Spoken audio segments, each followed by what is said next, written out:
नमस्कार दोस्तों, मैं प्रशांत भाटी जेएसबी कोचिंग सेंटर से आज आपके लिए यूपी पुलिस का मॉक टेस्ट नंबर 3 लाया हूँ।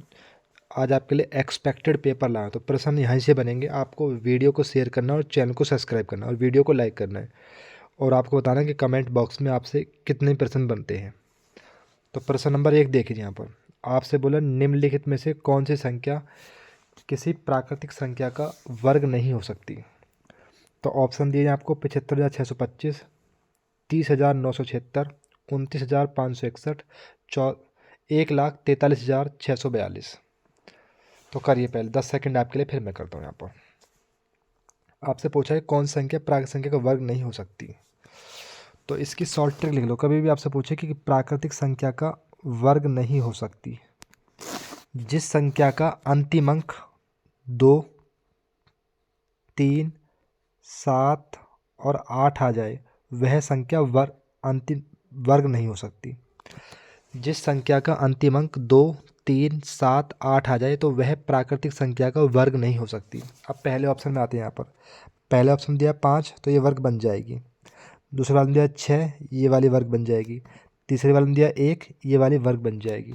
तो अंतिम संख्या में दिया जाए आपको 2, तो ये वाली वर्ग नहीं बनेगी। जिस संख्या का अंतिम अंक 2, 3, 7, 8 कोई सी एक संख्या आ जाए वो प्राकृतिक संख्या का वर्ग नहीं हो सकती। तो डी ऑप्शन प्राकृतिक संख्या का वर्ग नहीं होगा। ये इसकी शॉर्ट ट्रिक है जी। 2, 3, 7, 8 आ जाए। प्रश्न नंबर 2 करके बताइए। सवाल बेहतरीन था, तो प्रश्न यहीं से आएंगे आपके एग्जाम में।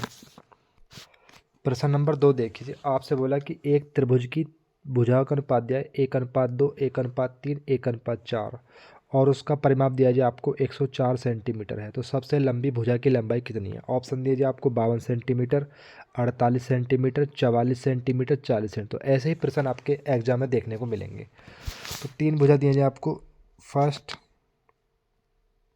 सेकंड और थर्ड। इनका अनुपात दिया जाए आपको 1/2, 1/3 और 1/4 अनुपात में दिए। तो इनका लैसा लो। 2, 3, 4 लैसे कितना जाए, लैसा आ जाएगी 12। तो एलसीएम की गुणा कर दो। 12 की यहाँ, 12 की यहाँ और 12 की यहाँ। 2 से कितनी बार गया, 6 बार। 3 से कितनी बार गया, 4 बार। और 4 से कितनी बार गया, 3 बार। आपसे कह रहा है कि उनका परिमाप 104 है। परिमाप होता है सभी भुजा का योग। तो योग कर दो। 4 और 3 7, 7 6 13। वो कह रहे 104, हम कह रहे 13। कितनी बार गया, तो 13 पंजे 65, 13 13 13 104, 8 बार चला जाएगा। आपसे पूछा है कि सबसे लंबी भुजा। तो सबसे लंबी भुजा कौन सी है आपके यहाँ पर, 6। तो 8 गुणा 6 कर दो, तो कितना आ जाएगा यहाँ पर, तो ये आ जाएगा जी आपका 48। विकल्प नंबर बी। सवाल शानदार था। परिमाप होती है सभी भुजाओं का योग। प्रश्न नंबर 3 करके बताइए। प्रश्न नंबर 3 देखिए जी। आपसे बोले थे किसी संख्या को 4 और 7 से उत्तरोत्तर भाग देने पर शेष क्रम से 2 और 1 प्राप्त होता है। उत्तरोत्तर होता है लगातार। यदि उसी संख्या को 28 से भाग दिया जाए तो शेषफल क्या प्राप्त होगा। ऑप्शन दिया जाए आपको 4, 6, 8, 10। ये भी सवाल बेहतरीन। तो ऐसे ही क्वेश्चन आपके एग्जाम में आएंगे। तो ऐसे सवाल को बोलते हैं साड़ी वाला रूल। ये बोलता है साड़ी वाला रूल यहाँ पर। तो कैसे करते हैं आप सवालों को, तो एक काम करो, ऐसे लिखो आप 4 और 7, शेष लिख लो एक तरफ। शेष कितना दिया जाए आपको, 2 और 1, ये दिए जाए आपको शेष।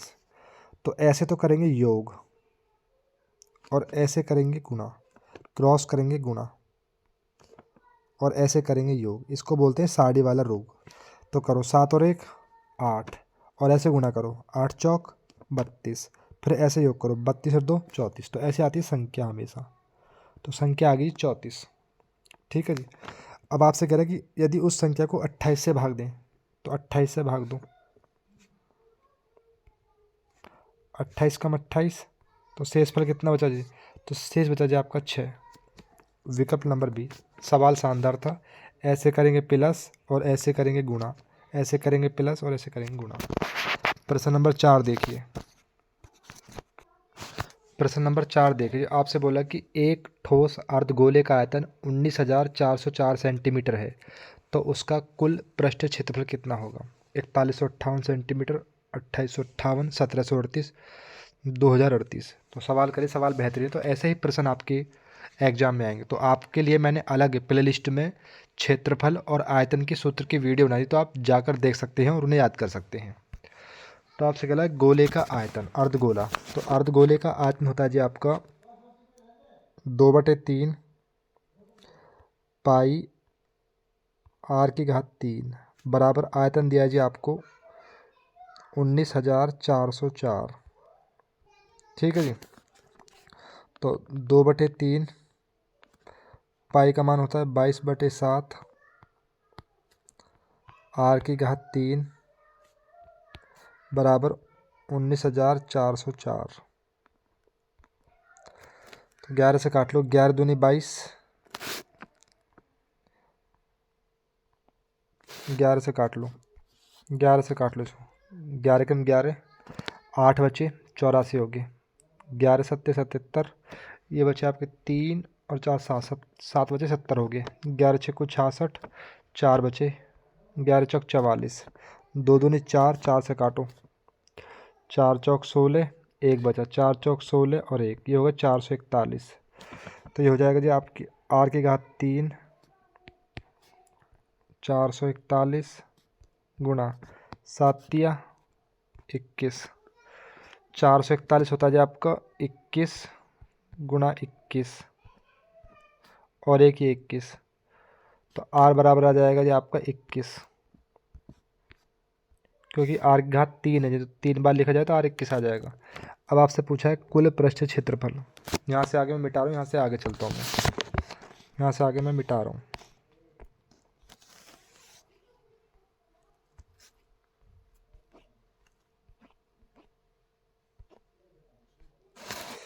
कुल पृष्ठ क्षेत्रफल होता है अर्धगोले का 3 पाई r²।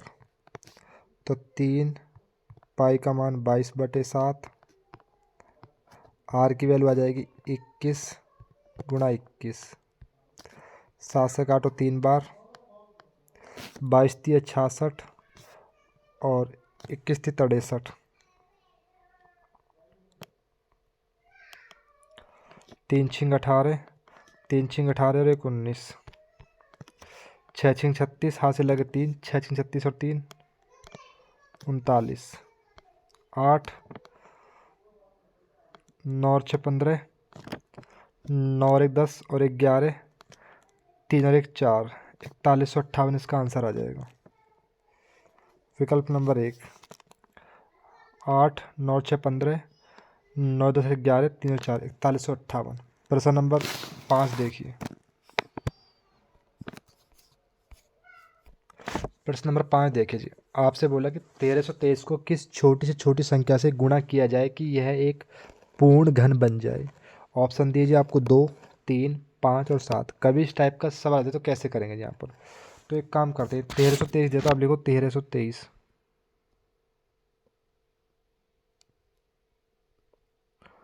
इसको पहले 3 से काट लो,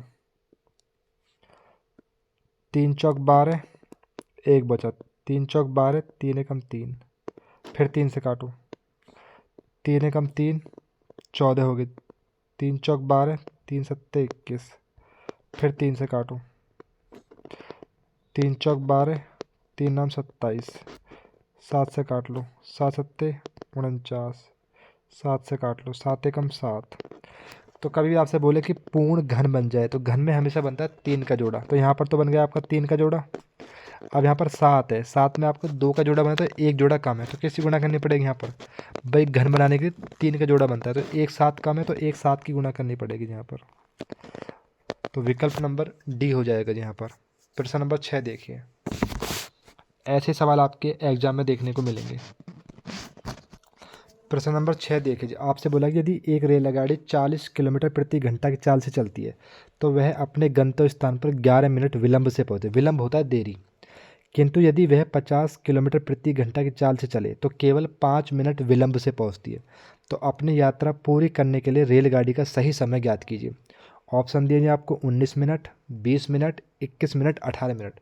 तो ऐसे ही प्रश्न आपके एग्जाम में देखने को मिलेंगे। तो पहले करिए 10 मिनट आपके लिए, फिर मैं कर 10 सेकंड आपके लिए, फिर मैं करता हूँ जी यहाँ पर। तो चलो पहले इसकी शॉर्ट ट्रिक लिख लो जी यहाँ पर, पहले शॉर्ट ट्रिक लिखते हैं यहाँ पर इसकी। कभी भी आपको 2 चाल दी हो और आपको समय 2 समय दिया, तो पहले दूरी निकालने की शॉर्ट ट्रिक लिख लो इसकी। तो इसकी शॉर्ट ट्रिक है दोनों चालों की गुणा बटे दोनों चालों का अंतर और समय बटे 60। तो दोनों चालों गुणा करो जी यहाँ पर, तो दोनों चालों गुणा करो 40 गुणा 50 बटे दोनों चालों का अंतर, अंतर लो जी, अंतर हो जाएगा 10 गुणा समय। अगर समय विपरीत हो, देरी या पहले हो या पहले दे, तो समय को जोड़ेंगे। अगर समय सेम हो, विलंब विलंब हो या पहले पहले हो, तो समय को घटाएंगे। अगर समय सेम हो तो समय घटाएंगे, अगर समय विपरीत हो तो जोड़ेंगे यहाँ पर। तो विलंब विलंब, समय सेम है तो घटाओ, 11 में 5 कितने बचेंगे 6, और घंटे के लिए कर दो 60 से भाग। ठीक है जी, 1 0 से 1 0 कैंसिल, इस ठीक 1 0 से 1 0 कैंसिल और इससे ये कैंसिल, 6 से गया 6 बार, तो 4 पंजे 20। दूरी आ गई जी आपकी 20 किलोमीटर। अब दूरी आ गई आपकी 20 किलोमीटर। जहाँ पर आपको 2 चाल दी हों और 2 समय दिए, तो वहाँ पर शॉर्ट ट्रिक लगेगी दोनों चालों की गुणा दोनों चालों का अंतर समय बटे 60। ठीक है, दूरी आ गई 20। अब हमें निकालना है समय। तो समय बराबर क्या होता है जी आपका, तो समय बराबर होता है दूरी बटे चाल, दूरी बटे चाल।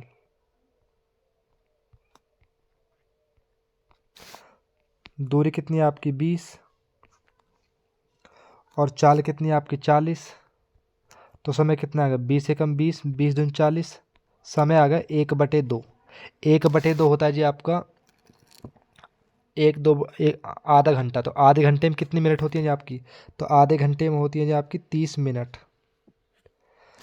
भाई 1/2 आधे घंटे में होती है जी आपकी 30 मिनट। अब आप अपने गंतव्य स्थान पर 11 मिनट विलंब से पहुंचते हो यहाँ पर, तो 30 मिनट था यहाँ पर और आप 11 मिनट लेट पहुंचते हो, तो सही समय कितना होगा यहाँ पर, तो 30 में से आप 11 घटा दो,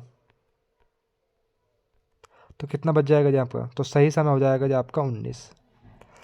भाई अपने गंतव्य स्थान पर आप 30 मिनट विलंब से पहुंचते हैं, आपको टोटल समय लग रहा है 30 मिनट और आप 11 मिनट विलंब से पहुंचते हैं, तो सही समय कितना हो जाएगा जी आपका, तो सही समय हो जाएगा जी आपका 19 मिनट।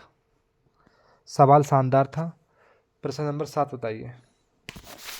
ये शॉर्ट ट्रिक नोट कर लेना, दोनों चालों गुणा दोनों चालों का अंतर गुणा समय बटे 60। कभी भी आपको 2 चाल दी हो और समय दिया हो और आपसे दूरी पूछे। प्रश्न नंबर 7 करके बताइए। प्रश्न नंबर 7 देखिए जी, आपसे कह रहा 3/4, 4√6, 6√15 और 12√45 में सबसे बड़ा कौन है। तो करनी का सवाल है, तो कभी इस टाइप का सवाल है तो कैसे करेंगे यहाँ पर। 3 4, 4 करनी 6, 6 करनी 15 और 12 करनी दी आपको 245। तो सबसे बड़े करनी कौन सी, तो कभी इस टाइप से आए तो कैसे करेंगे यहाँ पर। तो एक हमेशा एक काम करते हैं, 3 4 6 और 12 इनका एलसीएम लो। तो इनका एलसीएम कितना आ जाएगा, इनका एलसीएम आ जाएगा जी 12। 3 से कितनी बार गया 4 बार, 4 की अंदर गुना, तो 4 चौक 16, 16 चौक 64, 64 चौक 256, तो ये तो हो जाएगा 256। ठीक है जी, 256 जो आपका एलसीएम आएगा उसको लिख दो यहाँ पर 12। उसके बाद 4 से कितनी बार जाएगा 3 बार, 3 की कर दो गुना यहाँ, तो 6 3 36, 36 6 का 216, 216 और इस एलसीएम को लिख दो यहाँ जो आपका एलसीएम था। 6 से कितनी बार जाएगा 12, 6 जाएगा 2 बार, 2 की करोगे यहाँ पर 15 के बाद 225 और इस एलसीएम को लिख दो यहाँ, और ये आपका है √245। ठीक है जी, तो सबसे बड़ा मान कौन सा है 245, 225, 216, 256। तो 256, 256 किससे आया था जी आपका, 3 करनी 4 से आया था जी यहाँ पर, विकल्प नंबर 1। दोबारा देख लो कैसे करेंगे सवाल को। तो हमेशा 3 ये जो बाहर है इनका लेसे लेंगे, 3 4 6 12, तो इनका एलसीएम कितना आ गया, एलसीएम आ गया 12। तो एलसीएम को ऐसे लिख दो यहाँ पर सब में। ठीक, तो 3 से कितनी बार जाएगा 4 बार, 4 की इसमें अंदर गुणा, तो 4 की 4 बार गुणा करो तो आएगा 256 और इस एलसीएम को यहाँ पर रख दो। ठीक है जी, अब 4 से 12 कितनी बार जाएगा, 3 बार, 3 की गुणा करो अंदर, तो 6 की 3 बार, 6 छिंग 36, 36 छिक्का क्यूब चढ़ा देना यहाँ पर, 6 छिंग 36, 36 छिक्का 216, और इस एलसीएम को लिख दो यहाँ पर। ठीक है जी, 6 से कितनी बार जाए, 2 बार, और इस पर कर दो 2 यहाँ पर, तो 15 का वर्ग कितना है, 225, और इसको लिख दो आज यहाँ पर। ये आपका ही है 12 एलसीएम सेम। तो सबसे बड़ी करनी कौन सी होगी यहाँ पर, 256, विकल्प नंबर 1। प्रश्न नंबर 8 करके बताइए।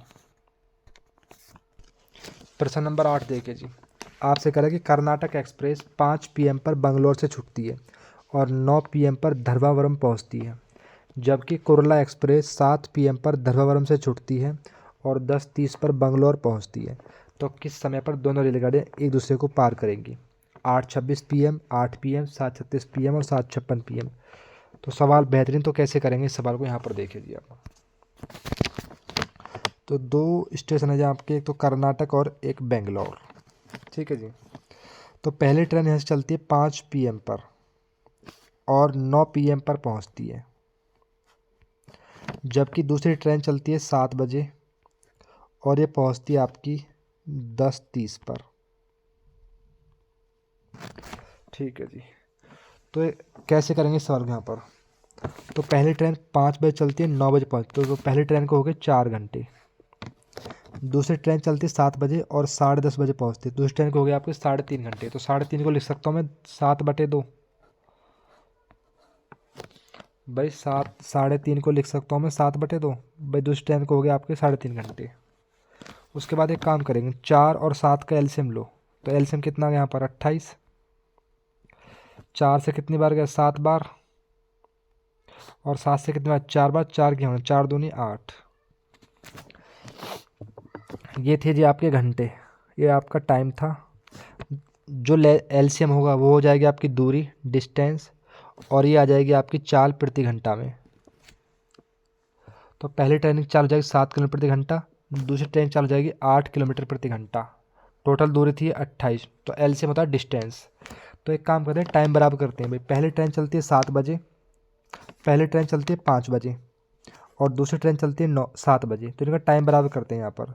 तो 7 बजे तक पहली ट्रेन जो है 2 घंटे चल जाएगी यहाँ पर, 2 घंटे यदि चल जाएगी, और 1 घंटे में चलती है 7 किलोमीटर, तो 2 घंटे में कितना चल जाएगी यहाँ पर, तो 7 × 2 14 किलोमीटर दूरी तय कर देगी जब चलेगी दूसरी वाली ट्रेन। टोटल दूरी कितनी, टोटल दूरी थी आपकी 28, तो 28 में से 14 किलोमीटर दूरी तय कर दी, तो दूरी कितनी बची यहाँ पर, तो दूरी बची जी आपकी 14, दूरी बची आपकी 14, दूरी बची आपकी 14। अब रेलगाड़ी विपरीत चले, तो चालों का योग करो, 8 और 7 15, और मिनट के लिए 60 से गुणा कर दो, तो 15 चौका 60, 14 चौका 56, तो 56 मिनट आ गए यहाँ पर। उसके बाद एक काम करते हैं, यहाँ पर जिस टाइम दूसरी रेलगाड़ी चलती है उस टाइम को लेते हैं यहाँ पर। तो दूसरी रेलगाड़ी किस टाइम चलती है यहाँ पर, 7 बजे, तो इसका आंसर आ जाएगा 7:56। दोबारा देख लो एक बार कैसे करेंगे यहाँ पर। तो पहली ट्रेन को लग गए यहाँ पर 5 बजे चलती है, 9 बजे पहुँच, तो पहली ट्रेन को लग गए 4 घंटे। दूसरी ट्रेन चलती है 7 बजे और पहुँचती है 10:30 बजे, दूसरी ट्रेन को लग गए 3.5 घंटे, तो 3.5 को लग सकता हूँ मैं 7/2। ठीक है जी, टाइम है। अब एक काम करते हैं, 4 और 7 का एलसीएम लो, तो एलसीएम कितना आ गया, 28। एलसीएम होता है हमेशा डिस्टेंस, दूरी होती है, तो 4 से कितनी बार गया, 7 बार, और 7 से कितनी बार, 4 बार, 4 दूनी 8। ये आ गया आपका, चाल आ जाएगी आपकी यहाँ पर, ये आ जाएगी चाल प्रति घंटा के हिसाब से, ये आपकी आ जाएगी चाल।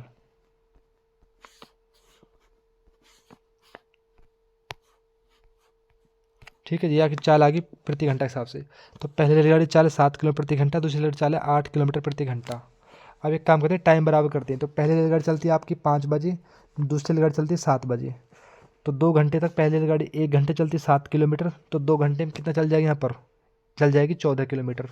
टोटल दूरी 28 थी, 14 किलोमीटर चलेगी, तो दूरी कितनी बची, दूरी बची आपकी 14 किलोमीटर। यदि रेलगाड़ी विपरीत चले तो चालों को जोड़ते हैं, तो 8 और 7 15, और मिनट के लिए 60, 15 से कितनी बार, 4 बार, 14 चौका 56, तो 56 आ गया यहाँ पर समय। जिस समय दूसरी रेलगाड़ी चलती है उसको टाइम बराबर करते हैं यहाँ पर। तो दूसरी रेलगाड़ी किस टाइम चलती है, 7 बजे, तो 7 लिख दो यहाँ पर, 7:56। प्रश्न शानदार था। प्रश्न नंबर 9 देखिए जी, आपसे बोला कि 1.36 को ऊपर दिया जाए आपको बार किस साधारण भिन्न के बराबर है? 15/11, 5/8, 8/9 और 0 यहाँ पर। तो करिए कैसे करोगे इस सवाल को, तो करिए कैसे करेंगे। तो कभी इस टाइप के सवाल से कैसे करेंगे, यहाँ पर दशमलव दिया जाए तो दशमलव लिख लो जी ऐसे 1 और 36। जितनी संख्या के ऊपर बार हो उतनी बार 9 लिखते हैं। यहाँ पर 2 संख्या के बार है तो 2 बार 9 लिख दो। तो काट लो, 3 से काट लो, 3 एकम 3, 3 दूनी 6, 3 से काटो 33 बार। ये आपका एक चल रहा है यहाँ पर। 3 चौक 12, 3 से काटो 11 बार। तो 11 एकम 11, 11 और 4 15/11 इसका आंसर आ जाएगा। प्रश्न नंबर 10 देखिए। प्रश्न नंबर 10 देखिए जी। आपसे बोला कि 3 पुरुष या 5 स्त्रियां एक कार्य को 12 दिन पूरा कर सकती हैं। तो 6 पुरुष तथा 5 स्त्रियों को वह कार्य पूरा करने में कितना समय लगेगा? ऑप्शन दिए आपको 4 दिन, 5 दिन, 6 दिन, 7 दिन। तो सवाल बेहतरीन है। तो कैसे करेंगे सवाल को? तो एक काम करते हैं, कभी भी या में सवाल आ जाए और आपसे दिन पूछे, कभी भी या में सवाल आ जाए दिन पूछे, तो एक काम करेंगे, जो दिन दिए हैं उसको रखेंगे हमेशा ऊपर, जो दिन दिए हैं उसको रखेंगे हमेशा ऊपर, जो पूछ रहा है उसको रखेंगे बीच में, 6 पुरुष प्लस 5 स्त्रियां, और जो शुरू में दिए हैं उनको रखेंगे सबसे नीचे, 3 पुरुष और 5 स्त्रियां। कभी भी या में सवाल आ जाए और आपसे दिन पूछे तो कैसे करेंगे? जो दिन दिए उसको रखेंगे ऊपर, जो लास्ट में दिए उसको रखेंगे बीच में, और जो सबसे शुरू में दिए उसको रखेंगे नीचे यहाँ पर। तो 3 और 5 का एलसीएम लो, एलसीएम कितना आ जाएगा? 15। 3 से कितनी बार? 5 बार, 5 के ऊपर गुणा, 5 6 30 प्लस 5 से कितना? 3 बार, 3 के ऊपर गुणा, 3 पंजे 15 और 12, तो 15 चला जाएगा आपका ऊपर। 30 और 15 कितने हो जाएंगे आपके? 45। 15 से कितनी बार गया? 3 बार, और 3 से कितनी बार गया? 4 बार। 4 इसका आंसर है यहाँ पर। प्रश्न नंबर 11 करके बताइए। प्रश्न नंबर 11 देखिए। आपसे बोला 1/20 plus 1/30 plus 1/42 plus 1/56 plus 1/72 plus 1/90 plus 1/10 plus 1/32 किसके बराबर है? ऑप्शन दिए जाए आपको 1/8, 1/7, 1/6, 1/10। तो कैसे करेंगे ऐसे सवालों को? तो एक काम करते हैं, इसको तोड़ दो, हमेशा लगातार संख्या में तोड़ो। तो 1/20 को लिख सकता हूँ मैं 4 × 5, लगातार संख्या में तोड़ते हैं हमेशा। 30 को लिख सकता हूँ मैं 5 × 6, 42 को लिख सकता हूँ मैं 6 × 7, 72 को लिख सकता हूँ मैं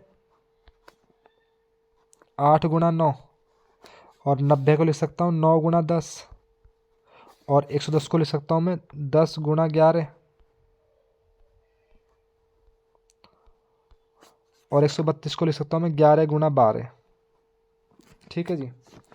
तो हमेशा एक काम करते हैं, कभी भी लगातार आ जाए तो एक काम करेंगे, इनके कभी भी लगातार आ जाइए, लगातार आ जाए हमें संख्या, इनके ऊपर 1 था बटे में, सबके ऊपर बटे में 1 था यहाँ पर।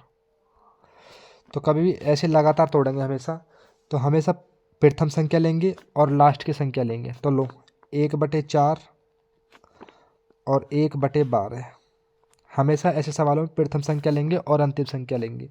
अगर चिन्ह प्लस का हो तो चिन्ह लगाएंगे माइनस का, अगर चिन्ह माइनस का हो तो चिन्ह लेंगे प्लस का। हमेशा चिन्ह उल्टा करके लेंगे।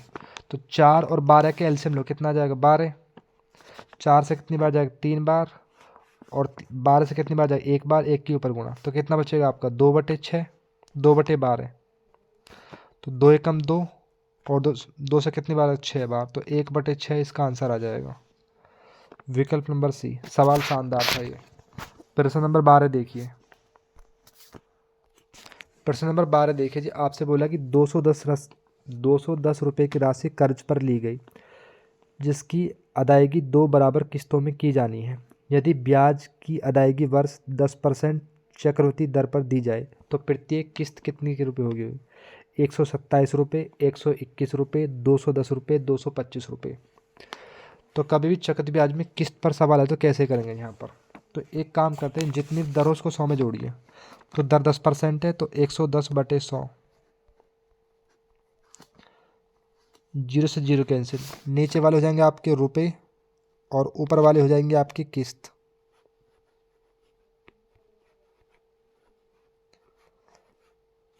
तो 10 रुपये, किस्त कितनी 11, 11 और बराबर किस्त कितनी, 2 बराबर किस्त हैं तो 2 बार लिख दो यहाँ पर। 10 का वर्ग करो 100 और 11 का वर्ग करो 121। अगर 3 होती तो 11 का मैं घन करता है यहाँ पर। अब आपसे कह रहे हैं कि बराबर किस्त है तो इसको भी 121 बनाओ यहाँ पर। तो 11 है, इसको बराबर कर लो यहाँ पर। तो यहाँ पर भी आपको 11 गुना करनी पड़ेगी भाई, किस्त बराबर करनी है तो 121 करना है। ये 121 है, ये 11 है, तो 121 बनाने 11 गुना करोगे यहाँ पर। जब आपने 11 की यहाँ गुना किया तो 11 को आपको यहाँ भी गुना करनी पड़ेगी, तो 11 की भी यहाँ भी कर दो। ठीक है जी। तो 11 धाम 110, पहला मूलधन तो हो गया 110 और दूसरा मूलधन रुपये कितने 100। तो 2 साल के रुपये कितने हो गए 0, 1, 210। वो कितने रुपए कह रहा है जी यहाँ पर। चलो यहाँ से आगे मैं मिटा रहा हूँ। वो कह रहा है कि 210 रुपये हैं। हमारे हिसाब से टोटल रुपए कितने 2 साल के, हम भी कह रहे हैं 210 रुपये हैं यहाँ पर। और किस्त कितनी बराबर करी आपने, किस्त बराबर करी आपने 121। इससे कैंसिल, तो प्रत्येक किस्त का मान कितना आ गया 121 रुपये। सवाल शानदार था। जितनी भी दर हो उसको हमेशा 100 में जोड़ देना आप। तो ये हो जाएगा जी आपका 110/100। तो नीचे वाले तो जाएंगे आपके रुपए, ऊपर वाले जाएंगे आपकी किस्त।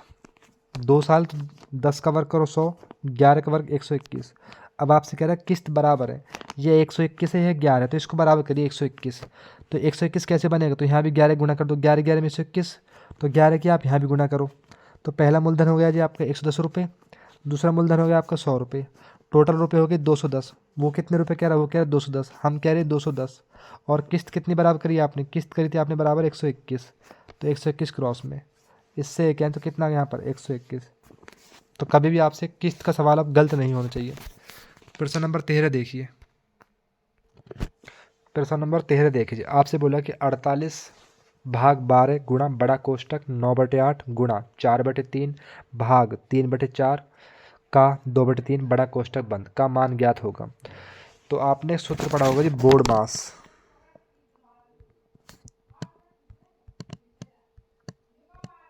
बोर्ड मास बी पर होता है ब्रैकेट कोष्टक, ऑप पे होता है जी आपका का, डी पे डिवाइड भाग मल्टीप्लाई गुणा प्लस और माइनस। तो ऐसे हल करते हैं पहले यहाँ पर। तो पहले ब्रैकेट हल करेंगे और ब्रैकेट में हल करेंगे का। तो पहले का वाले हल ले यहाँ पर। तो 9/8 और का मतलब होता है गुणा 4/3 भाग 3/4 और 2/3। तो पहले इसको हल कर लो यहाँ पर। तो पहले का वाले को हल करेंगे। 4 से कितनी बार गया 2 बार और 3 से कितनी बार गया 3 बार। तो ये तो होगा 3/2, इससे हल कर लो। 2 से 2 बार और 3 से, ये हो गया जी आपका 1/2। यहाँ तक मैं बिटा रहा हूँ, ये हो जाएगा जी आपका 3/2 भाग 1/2। यहाँ तक मैं मिटा रहा हूँ यहाँ से।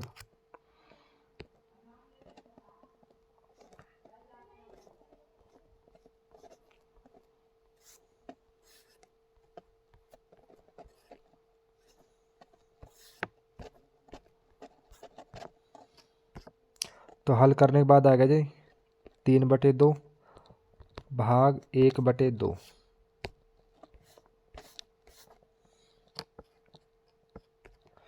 उसके बाद दिया जाए आपको गुणा 48/12, 48 भाग बटे 12। तो भाग का चिन्ह है, इसको बना लो गुना का चिन्ह और पलट दो, 2/1 हो जाएगा। पलटने पर 2/1 हो जाएगा ये। ठीक है जी, पलट दो इसे और गुना कर लो यहाँ पर। तो ये हो जाएगा 2/1। 2 से 2 कैंसिल, 3 से कितनी बार गया 4 बार और 4 से कितनी बार गया 12 बार। तो 12 इसका आंसर आ जाएगा जी। प्रश्न नंबर 14 देखिए यहाँ पर। प्रश्न नंबर 14 देखिए, आपसे बोला कि 10%, 20% और 40% की छूट श्रृंखला कितनी एकल छूट के बराबर है। 50%, 56.8%, 70% या 70.28%। तो कैसे करेंगे इस सवाल को यहाँ पर। तो कभी भी आपसे एकल छूट पूछे या समतुल्य बट्टा पूछे तो कैसे करेंगे यहाँ पर। तो हमेशा 100 मानो यहाँ पर, मैंने मान लिया 100 यहाँ पर। 10% की छूट दी तो कितना लिखोगे आप यहाँ पर, 90/100। 20% की छूट दी तो कितना लिखोगे यहाँ पर, 80/100। 40% की छूट दी तो कितना लिखोगे, 60/100। टोटल भाई 100% होती है यहाँ पर। तो हमेशा ऐसे करेंगे यहाँ पर। एकल छूट बोल दे, समतुल्य बट्टा पूछ दे आपसे। बट्टा होता है छूट, यहाँ पर 2 जीरो से 2 जीरो कैंसिल, इससे ये कैंसिल, इससे ये कैंसिल, इससे ये कैंसिल। ठीक है जी। तो 8 6 48, 48 निम्मा कर लो कितने होंगे आपके यहाँ पर, 48 निम्मा। 9 8 72, हाथ से लगे 7, 9 चौक 36, 36 और 7 43, नीचे एक जीरो, तो ये हो जाएगा जी आपका 43.2। अब आपने कितना माना था, आपने शुरू में 100 माना था यहाँ पर, तो 100 में से घटा दो 43.2, 43.2 घटा दो। तो आपने कितना माना 100, तो 100 में से घटा दो आप 43.2, तो कितना है घटाने के बाद, तो घटाने के बाद आ जाएगा आपको 56.8%। कभी आपसे एकल छूट पूछे, समतुल्य बट्टा पूछे तो हम तो 100 मान के करेंगे यहाँ पर। प्रश्न नंबर 15 देखिए, सवाल शानदार था ये भी। सवाल नंबर देखिए 15 नंबर, आपसे कह रहे ABC साझेदार सम्मिलित हुए, उनकी पूंजी का अनुपात 1/3, अनुपात 1:4 और 1:5 के अनुपात में है। यदि A 4 महीने के अंत में अपनी पूंजी का आधा वापस ले लेता है तो कुल लाभ 847 रुपये होता है। तो A का हिस्सा कितना होगा, 252 रुपये, 280 रुपये, 315 रुपये, 412 रुपये। तो इस सवाल का आंसर आपको कमेंट बॉक्स में देना है। ये सवाल आपके घर के लिए, और आपको वीडियो को शेयर करना और चैनल को सब्सक्राइब करना, और आपको कमेंट बॉक्स में बताना कि आपको 15 में से आपसे कितने प्रश्न बने, और बताना कि आपको वीडियो कैसी लगी।